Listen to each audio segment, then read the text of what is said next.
Book 244. Good morning, good morning. Welcome back to Morning Motivation with Matthew Daniels, and today I'm going to tell you guys about the Unholy Conclave and the Pope God did not choose. That's right, the Unholy Conclave and the Pope God did not choose. But what is Matthew Daniels talking about? A long time ago, one of the most egregious acts imaginable was perpetrated against the Catholic Church. According to tradition, after the death of Jesus, one of his most loyal disciples, a man named Simon Peter, was chosen to become the head of the Catholic Church. This man, Peter, was chosen by Jesus himself to lead the flock, and his official title over time became known as the Bishop of the Church at Rome. Eventually, the Bishop of the Church at Rome became known as the Pope, and it was declared that the Pope was the undisputed head of all Christians in the world. It is said that there has been a continual succession of popes from the time of Simon Peter all the way down to our current day. Whoever is chosen to hold the position of Pope is known as the Vicar of Christ, and this man quite literally sits in the seat of Christ until the return of Christ one day in the future. Christians claim that the person chosen to be the Pope is ultimately chosen by Jesus himself. However, he uses human agents to make the decision.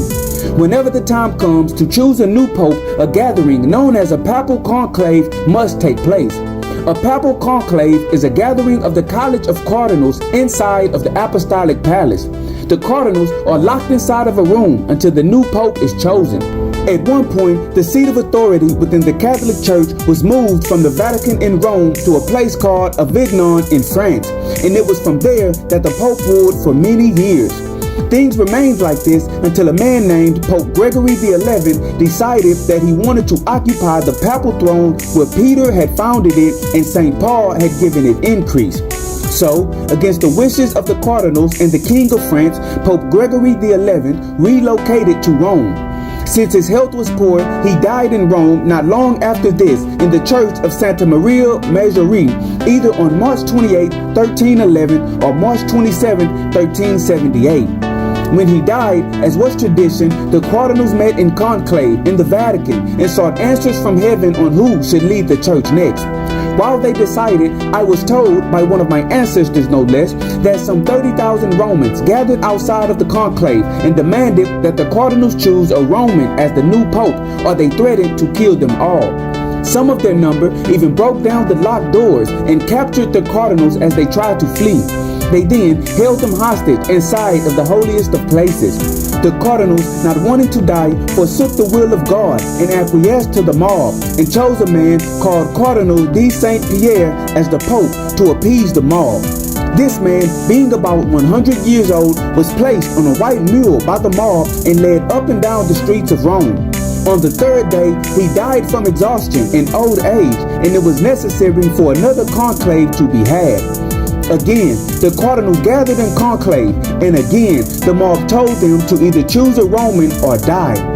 It is said that the cardinals thought it better to die as confessors than to die as martyrs. By this, they meant they would rather ask for forgiveness for forsaking God and betraying the church than to die in defense of the faith they professed.